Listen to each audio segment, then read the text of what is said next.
Hello friend, I hope you like my video. If you like my video please like share and subscribe my channel. तो friend, हमने पिछली class में सीखा था laissez create करना।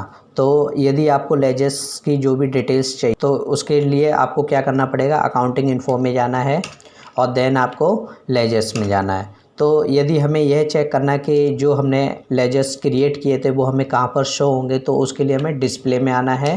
और आप देख सकते हो यहाँ पर ये हमने लेजेस कुछ रेडी किए हुए थे, जैसे rent account, salary account, Sohan account. तो ये अकाउंट हमने ऑलरेडी बनाए हुए थे।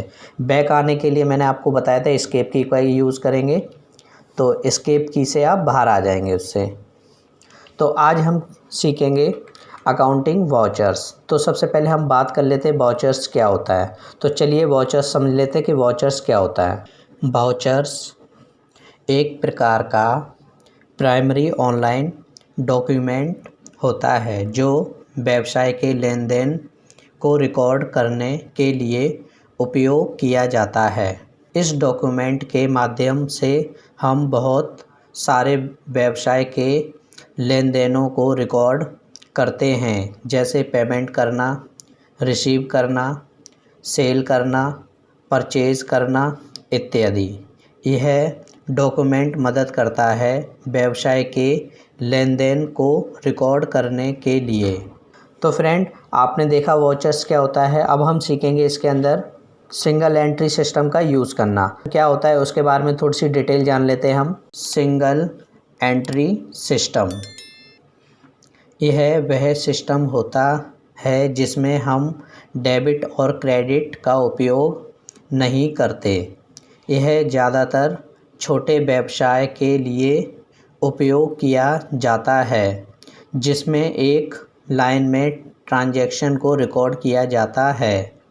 इसमें डेबिट और क्रेडिट का उपयोग नहीं किया जाता। आपने घरों में देखा होगा, जितने भी घर में रहने वाली महिलाएं होती हैं वह अपने खातों को एक कॉपी में एक लाइन में दर्ज करते हैं। तो इस प्रकार के लेन देन को रिकॉर्ड करना सिंगल एंट्री सिस्टम कहलाता है। इसे छोटे व्यापारी उपयोग करते हैं। इसका उपयोग करने के लिए हमें विशेष जानकारी की आवश्यकता नहीं होती है। इसमें कोई भी व्यक्ति आसानी से रिकॉर्ड कर सकता है। तो friend, single entry system I hope आपको समझ आ गया होगा। तो यदि आपको सिंगल एंट्री ऑन करना है तो आप किस तरीके से ऑन करेंगे। तो जैसे ही मैं इस पर क्लिक करूंगा तो आप देख पा रहे हैं यहाँ पर अब ये पेमेंट वाउचर ओपन है। तो पेमेंट वाउचर में क्या होता है, जितने भी प्रकार की यदि आपको कोई पेमेंट करनी है तो उस केस में आप पेमेंट का यूज़ करेंगे। सपोज़ आपको रेंट देना है, कमीशन देना है, सैलरी देनी है, मतलब जो भी आप पेमेंट करना चाहते हैं, इलेक्ट्रिसिटी बिल देना है, वाटर बिल देना है, तो इस टाइप के एक्सपेंस को आप पे करने के लिए पेमेंट वाउचर का यूज़ करेंगे। यदि आपको किसी भी प्रकार की कोई भी पेमेंट करनी हो तो आप पेमेंट वाउचर का यूज़ करेंगे। ये आपको दिखाई दे रहा होगा, ये डेबिट शो हो रहा है। बट यदि आपको सिंगल एंट्री यूज़ करना है तो सिंगल एंट्री के लिए आपको इसी प्लेस पर आकर पेमेंट वाउचर में आकर आपको F12 प्रेस करना पड़ेगा और देन आपको यूज़ सिंगल एंट्री मोड को यस करना पड़ेगा और यहाँ से यूज़ क्रेडिट एंड डेबिट यहाँ से आपको इसको नो करना पड़ेगा। तो जैसे आप नो करके इसको एक्सेप्ट करेंगे तो आप देख पा रहे हैं यहाँ पर ये जो आपका ओपन हुआ है अभी, ये आपका सिंगल एंट्री मोड है। तो सिंगल एंट्री में आप देख पा रहे हो यहाँ पर ना तो डेबिट शो हो रहा है आपको, ना तो क्रेडिट शो हो रहा है। तो इस तरफ जिसके थ्रू आपकी पेमेंट जा रही है वो आपका यहाँ पर आएगा। यदि आप बैंक के थ्रू पेमेंट कर रहे हो तो यहाँ पर बैंक आएगा। यदि आप कैश के थ्रू पेमेंट कर रहे हो तो आपका यहाँ पर कैश आएगा। यहाँ पर आप देख पा रहे हैं ये पेमेंट वाउचर खुला हुआ है और ये जो भी ट्रांजेक्शन आप करोगे उसका ये नंबर यहाँ पर शो होगा। एक तरह से कह सकते हैं हम इसको बिल नंबर। यहाँ पर आपकी डेट शो होगी, जो भी आपकी डेट चल रही होगी वो आपको यहाँ दिखाई देगी। ये आपका अमाउंट होगा, जो भी आप अमाउंट पे करेंगे और आप क्या पेमेंट करना चाहते हैं। सपोज़ आप किसकी पेमेंट करना चाहते हैं, रेंट देना है, कमीशन देना है, सैलरी देना है, जो भी आप पे करेंगे वो आपको यहाँ पर रिकॉर्ड करना पड़ेगा। ठीक है। और ये आपको नेट अमाउंट शो होगा कि आपका टोटल अमाउंट कितना बना है। प्लस यहाँ पर आपको नरेशन लिखनी है कि आपने क्या पे किया हुआ है। तो चलिए हम कुछ पेमेंट को यहाँ पर करके देखते हैं कि आप किस तरीके से पेमेंट को रिकॉर्ड करोगे। तो ट्रांजैक्शन आपके स्क्रीन पर दिख रही है। यदि मुझे रेंट पेड करना है 4000 तो आप किस तरीके से करेंगे, तो मैंने आपको बताया था फ्रेंड। तो यहाँ पर वो चीज़ आती है जो इसके थ्रू आप पेमेंट करना चाहते हैं। तो जैसे मुझे पेमेंट करनी है, स्पेस दबाएंगे तो आपको वो लिस्ट दिख जाएगी जो भी लेजेस होंगे। तो जैसे मुझे कैश के थ्रू पेमेंट करनी है तो यहाँ पर कैश लेंगे, और यहाँ पर आप जो भी लेंगे तो स्पेस दबाएंगे तो जैसे रेंट पे करना है तो रेंट आ जाएगा। अब अमाउंट डालेंगे और ये आपको दिखा देगा कि आपका रेंट 4000 है, प्लस अभी आपके पास कोई भी कैश अवेलेबल नहीं था इसलिए वो नेगेटिव में दिखा रहा है। ठीक है, एंटर करेंगे और यहाँ पर उसकी नरेशन डालेंगे, रेंट पेड 4000, एंटर करेंगे और इसको एक्सेप्ट करेंगे। यदि आपको डेट बदलनी है तो आप F2 का यूज़ करेंगे और यहाँ से डेट को चेंज कर सकते हैं। तो यहाँ पर फिर से मैं पेमेंट करना चाहता हूँ सैलरी की, मुझे सैलरी देनी है। तो यहाँ से हम कैश में देना चाहते हैं तो हमें कैश को सिलेक्ट करना है और यहाँ से सैलरी को सिलेक्ट करेंगे। सैलरी मैंने ली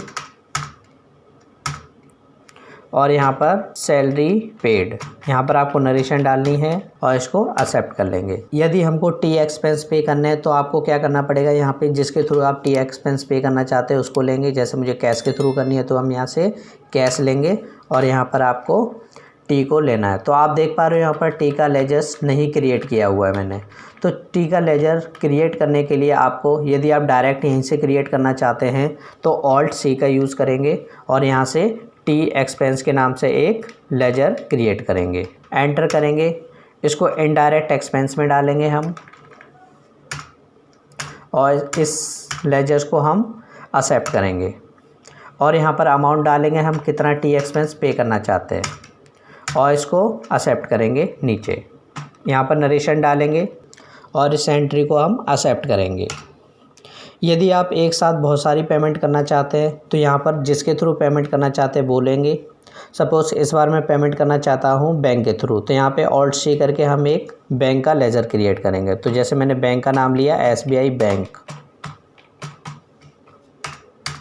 अंडर हम इसको बैंक के अंडर रखेंगे और यदि आपको उसकी डिटेल पता है तो आप डाल सकते हैं, नहीं तो इसको ब्लैंक भी छोड़ सकते हैं।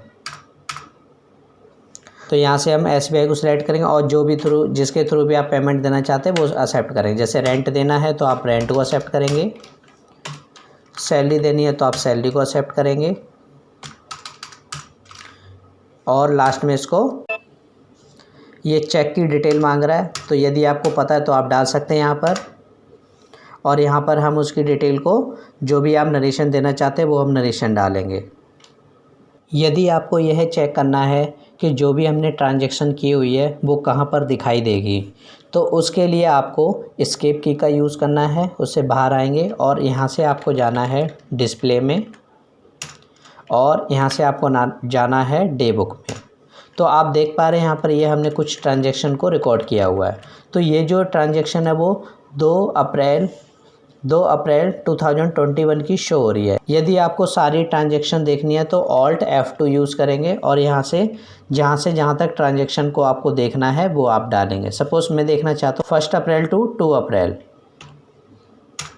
तो आप देख पा रहे हैं यहाँ पे इस तरीके से आपको सारी ट्रांजैक्शन शो हो रही है। यदि आपको चेक करना है या फिर बिल निकाल के देना है तो उसके लिए एंटर करेंगे इसमें और ये ट्रांजैक्शन आपकी ओपन हो जाएगी। यदि आप इसका बिल निकालना चाहते हैं तो ऑल्ट P का यूज़ करेंगे और यहाँ से जैसे ही आप एंटर करेंगे तो ये आपको बिल दिखाई देगा। इस तरीके से आप इसका बिल को देख सकते हैं। यदि आप बिल को बड़ा करना चाहते हैं तो ऑल्ट Z का यूज़ करेंगे तो ये बिल आपको बड़ा दिखाई देगा। तो इस तरीके से आप देख सकते हैं ये रेंट हमने पे किया, उसका इनवॉइस एक इस तरीके से रेडी किया जाता है। तो यहाँ पर इस तरीके से रिसीवर के साइन होते हैं और यहाँ पर जो पेमेंट करता है उसके साइन होते हैं। तो आप देख सकते हैं यहाँ से इस तरीके से पेमेंट का इनवॉइस एक रेडी किया गया है। तो आई होप आपको इतना क्लियर हो गया होगा। तो आज की क्लास में बस इतना ही।